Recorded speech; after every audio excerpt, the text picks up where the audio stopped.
आदाब नाज़रीन, इस वक्त की खास खबरों में इस्तकबाल है आपका। जनरल बिपिन रावत आज 9 तश्कील शुदा चीफ ऑफ डिफेंस स्टाफ का ओहदा संभालेंगे। जिम्मेदारी संभालने से कबल जनरल रावत ने आज कौमी जंगी यादगार पर पहुंचकर मुल्क के शहीदों को खराज अक़ीदत पेश किया। 62 साल रावत 65 साल की उम्र होने तक चीफ ऑफ डिफेंस स्टाफ के ओहदे पर बरकरार रह सकते हैं। CDS इंतहाई अहम ओहदा है जिसका काम तीनों अफवाज के दरमियान तालमेल कायम करना होगा। इसके साथ ही CDS वज़ीर दिफा के प्रिंसिपल फौजी मुशीर का रोल अदा करेंगे। वो फौज की तीनों शाखों बर्री, फिजाई और बहरी अफवाज के मुत्तहद फौजी मुशीर के तौर पर काम करेंगे। हालांकि CDS के पास कोई फौजी कमान नहीं होगी। Chief of defence staff general Bipin Rawat को साउथ एवेन्यू में गार्ड ऑफ ऑनर दिया गया।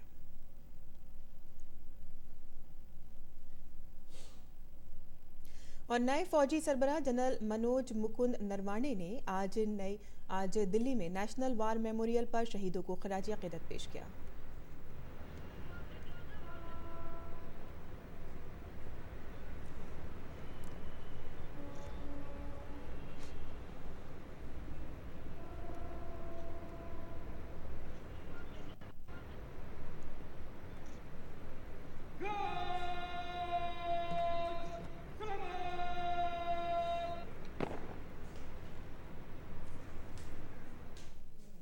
और जनरल मुकुंद नरवाणे को गार्ड ऑफ ऑनर दिया गया। इस मौके पर फौजी सरबराह ने कहा कि भारतीय फौज किसी भी चैलेंज का सामना करने के लिए हमेशा तैयार रहती है।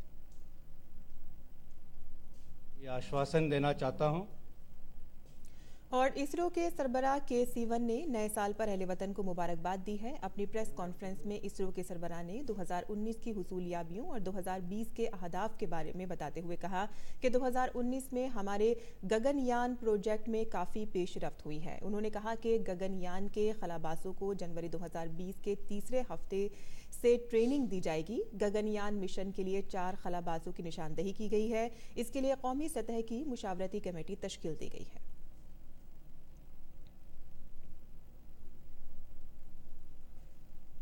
इसरो के सरबराह ने कहा कि दूसरे स्पेस पोर्ट के लिए तहवील अराजी का काम शुरू कर दिया गया है और ये कोर्ट तमिलनाडु के तूतीकोरेन में कायम किया जाएगा। इसरो सरबराह K-Sivan ने कहा कि चंद्रयान 3 मिशन को हुकूमत की मंजूरी मिल गई है। चंद्रयान 3 काफ़ी हद तक चंद्रयान 2 से मिलता जुलता होगा।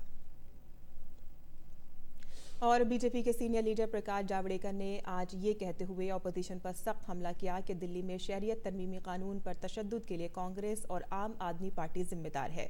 दिल्ली में असेंबली इंतखाबात से कबल उन्होंने आज ये भी कहा है कि बीजेपी यहाँ इंतखाबात जीतने की एक मजबूत दावेदार होगी। और जम्मू कश्मीर के नौशेरा सेक्टर में आज सर्च ऑपरेशन के दौरान 2 जवान शहीद हो गए। फौज के जवानों को दहशतगर्दों के छुपे होने की इत्तला मिली थी, जिसके बाद वो इलाके में दहशतगर्दों को तलाश कर रहे थे। इसी दौरान छुपे हुए दहशतगर्दों ने जवानों पर हमला कर दिया। फौज ने तलाशी मुहिम शुरू कर दी है।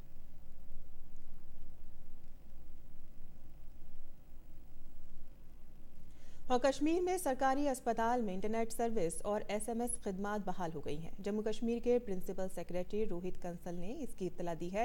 इसके साथ ही मरकज के ज़ेर इंतज़ाम इलाके में टोल प्लाजा आज से ख़त्म हो जाएंगे।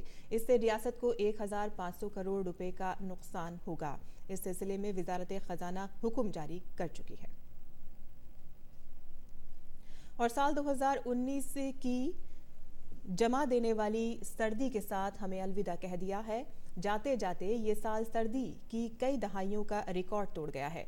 मुल्क के शुमाली और मशरक़ी हिस्सों में शदीद सर्दी और सर्द लहर का कहर जारी है। नए साल की आमद के मौके पर राजस्थान, पंजाब, हरियाणा, बिहार, झारखंड, दिल्ली और चंडीगढ़ समेत उत्तर प्रदेश में कई जगह कम से कम दर्ज हरारत 5 डिग्री तक पहुंच गया। वादी कश्मीर में हालांकि कम से कम दर्ज हरारत में 3 डिग्री सेल्सियस की बेहतरी आई है। महकमे मौसमियात ने आज शाम हल्की बारिश होने या बर्फबारी की पेशगोई की है। राजस्थान की बात करें तो रियासत में सख्त सर्दी और सर्द लहर ने आम जिंदगी को काफी मुतासर किया है। और इराक में ईरान की हिमायत याफ्ता शिद्दत पसंद ग्रुपों के ठिकानों पर अमेरिकी फिजाई हमलों के खिलाफ इराक की राजधानी बगदाद में अमेरिकी सिफारत खाने पर हमला हुआ है। امریکی فوج نے مظاہرین کو منتشر کرنے کے لیے آنسو گیس کے گولے داغے ہیں۔ مظاہرین سفارت خانے کی دیوار سے چھلانگ لگا کر اندر داخل ہو گئے۔ سفارت خانے کے باہر ایک سیکیورٹی چوکی کو مظاہرین نے نظر آتش کر دیا۔ امریکی صدر ڈونلڈ ٹرمپ نے الزام لگایا ہے کہ اس حملے میں ایران کا ہاتھ ہے۔ مغربی عراق اور مشرقی شام میں اتوار کو امریکہ نے کتائب حزب اللہ شدت پسند تنظیم کے ٹھکانوں پر بمباری کی تھی اور اس میں کم از کم 25 شدت پسند ہلاک ہو گئے تھے۔